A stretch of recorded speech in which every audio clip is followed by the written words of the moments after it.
में भी आया कि जो पिछले 4 साल में एक्स्ट्राऑर्डिनरी ग्रोथ आई है उसमें बॉम्बे स्टेडी रहा 5% 7%, लेकिन आप नोएडा, अहमदाबाद, दूसरे शहर देखो मल्टीपल टाइम्स में चले गए, आग सी लग गई मार्केट में।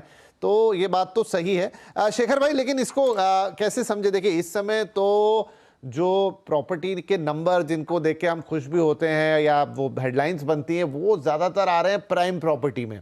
प्राइम प्रॉपर्टी बहुत बिकी, महंगे घर बहुत बिके, उन्होंने हेडलाइंस बनाई, उन्होंने चारों तरफ हल्ला मचाया। लेकिन जैसा अभिषेक कह रहे हैं कि उसमें आपको ग्रोथ आना या उसमें रिटर्न आना, क्योंकि ऑलरेडी वो बहुत ज़्यादा प्रीमियम पर है।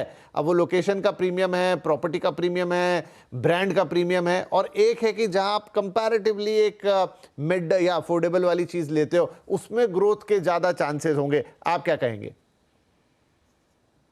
विपिन जी, मैं रियल एस्टेट को इन्वेस्टमेंट और रिटर्न्स को देखता ही नहीं हूँ। It's by default investment and return, it's a emotional attachment. Real estate is emotional attachment. आपको रहना है, आपको भुगतना है, आपने जहां मेहनत की है, पैसे कमाए हैं, वो पैसे से आपको एक अच्छा घर चाहिए। अभी अच्छा घर, आज मेरी कैपेसिटी है, मैं फिर मेरी जितनी कैपेसिटी है उसके हिसाब से मैं घर खरीदता हूँ। मुझे जो रिटर्न मिलता है वो मैं देखता नहीं हूँ। आज मेरा घर कितने रुपए में मैंने लिए, कितना रुपए में बिकेगा, वो मैं जब लेते वक्त तो सोचता ही नहीं हूँ, क्योंकि वहां मेरा इमोशनल अटैचमेंट है।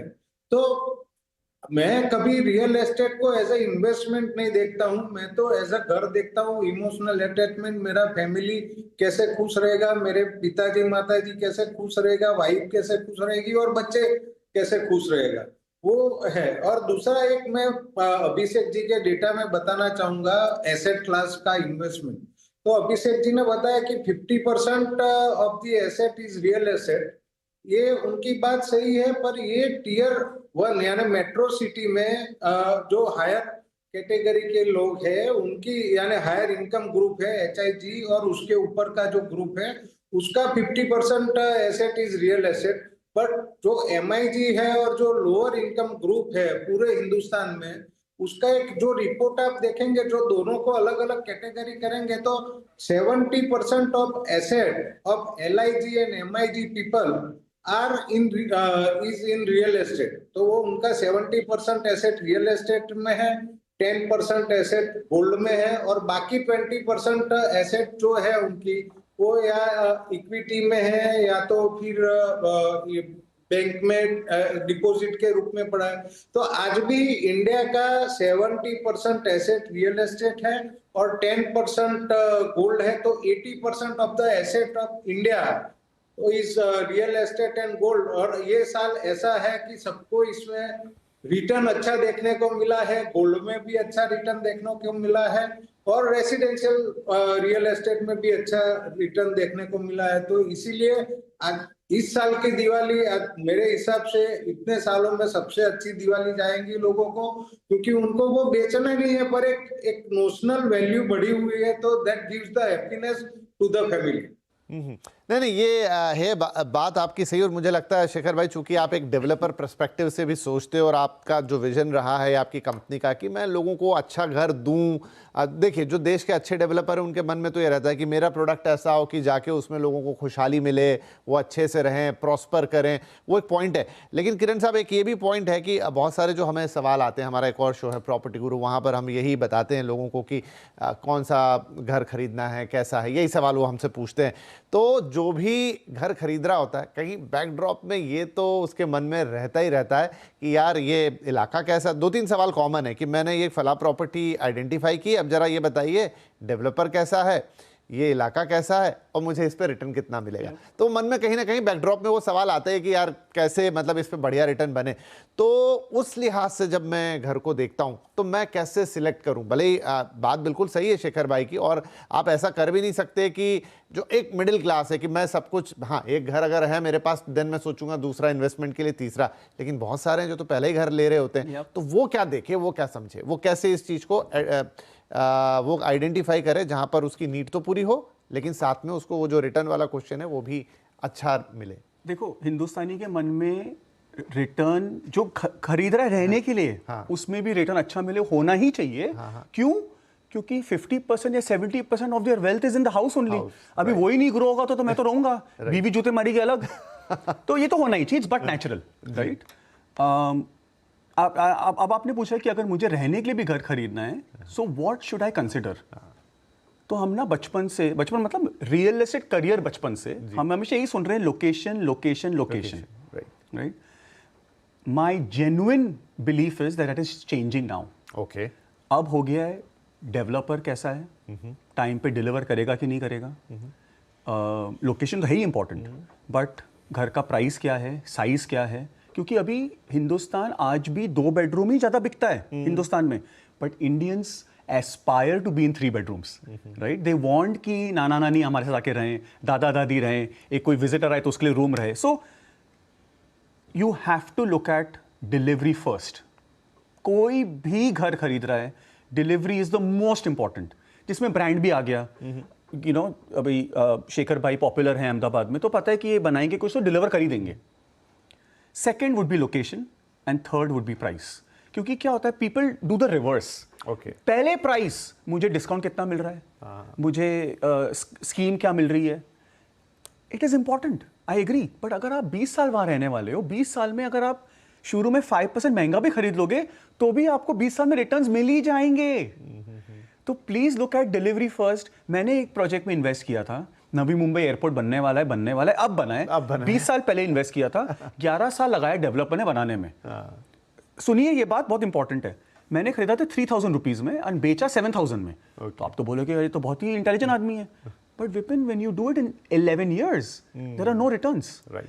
मल्टीपल है 2 times, बट IRR नहीं है। एंड हिंदुस्तानियों को थोड़ा IRR कम समझ में आता है, टू बी वेरी ऑनेस्ट। मैं थोड़ा फाइनेंस बैकग्राउंड का हूं, तो बिल्कुल। तो ये मैं बोलना चाहूंगा कि don't look at price as the most important thing, look at the delivery, the developer and the location, and then look at price. Right, नहीं ये बात तो सही है। और आई थिंक रेरा आने के बाद मैं ये तो नहीं कहूँगा 100%, आज भी बहुत शिकायतें हैं, आज भी बहुत इश्यूज हैं, लेकिन फिर भी चीज़ें बहुत चेंज हो गई हैं। कंपनियां ज़्यादा जिम्मेदार हो गई हैं, ज़्यादा बेहतर डेवलपर फ्रंट लाइन पर आ गए हैं। जो इस तरह के फ्लाई बाय नाइट ऑपरेटर्स थे वो हट गए हैं, पीछे चले गए या ना के बराबर हैं। तो वो सारी चीज़ें तो इम्प्रूव हुई हैं। शेखर भाई, क्योंकि आप लोगों ने, किरण जी ने या और भी एजेंसीज के साथ मिलकर लगातार ये छोटे शहरों पर इस समय बड़ा फोकस बढ़ाया, Tier 2 और Tier 3 शहरों का। मुझे अभी भी प्रॉपर्टी गुरुज, इसका मैं जिक्र कर रहा था, बहुत सवाल आते हैं कि मैं घर कहाँ खरीदूं। एक तो जो हमारे ट्रेडिशनल मार्केट्स हैं कि मैं बॉम्बे ले लूं, मैं दिल्ली ले लूं, मैं गुरुग्राम ले लूं, बेंगलुरु ले लूं, अहमदाबाद ले लूं, या फिर अब Tier 2 की भी कहानी। मैं pure investment point of view से सवाल पूछ रहा हूं, कहाँ मेरे लिए ज़्यादा मौका बनेगा? क्योंकि 30 से ज़्यादा ऐसे शहर हैं, उसमें आप जयपुर इंक्लूड कर लीजिए, इंदौर इंक्लूड कर लीजिए, विशाखापट्टनम इंक्लूड कर लीजिए, वाइजैग इंक्लूड कर लीजिए, और भी वो लिस्ट बनती चली जाएगी। आप ही लोग वक्त वक्त पे निकालते हैं। वहाँ पर भी अब चीज़ें बदल रही हैं, तो ये कहाँ ज़्यादा बेहतर होगा? छोटे शहरों की तरफ देखना चाहिए? ये सवाल में मैं अभिषेक जी से उन्होंने जो बताया वो अच्छी चीज बताई कि मेट्रो सिटी भी है, पर मेट्रो सिटी का आउटस्कर्ट है, तो आउटस्कर्ट्स में ग्रोथ होने की संभावना सबसे ज्यादा है। तो मेट्रो सिटी के आउटर पेरिफेरी में आप इन्वेस्ट कर सकते हो, या Tier 1 सिटी है, Tier 1 सिटी में भी काफी संभावना, और सबसे ज्यादा आपने बताया वैसे Tier 2 Tier 3 सिटी में भी संभावना है। तो हर एक जगह पे कौन से सिटी में आप ले रहे हो, उसके साथ में कौन सा लोकेशन पे और क्या प्राइस पे, यानी सिटी, फिर उसका लोकेशन और उसका price point, this 3 thing combination is important. और उसके साथ में कौन सी ब्रांड, यानी जो ट्रस्ट फैक्टर है, वो ट्रस्ट फैक्टर रियल एस्टेट में कौन सा डेवलपर के पास से आप ले रहे हो, वहां से भी आता है।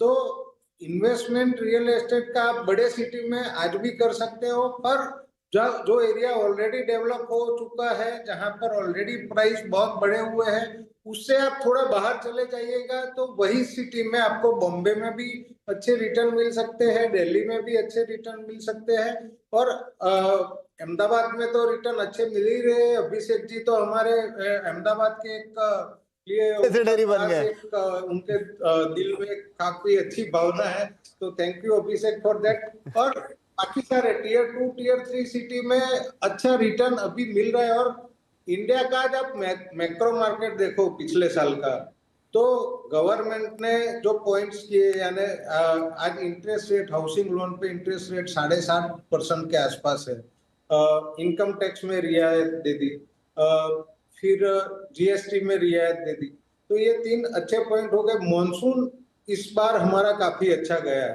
तो ये 4 चीजों को देखते आप देखोगे कि ये मैक्रो मार्केट्स, यानी ट्रैक्टर का सेल इस साल सबसे ज्यादा हुआ है, हाईएस्ट एवर। टू व्हीलर्स और कार का सेल हाईएस्ट एवर हुआ है, और FMCG goods they are also at a highest ever level. तो एक कंज्यूमर कॉन्फिडेंस काफी बड़ा है, और ये जो है मैक्रो मार्केट के जो पैरामीटर्स है वो इंडिया के काफी अच्छे जा रहे हैं इस साल पे। तो मुझे लगता है रियल एस्टेट भी नए साल में संवत 2082 में 10% से ज्यादा ग्रोथ करेगा।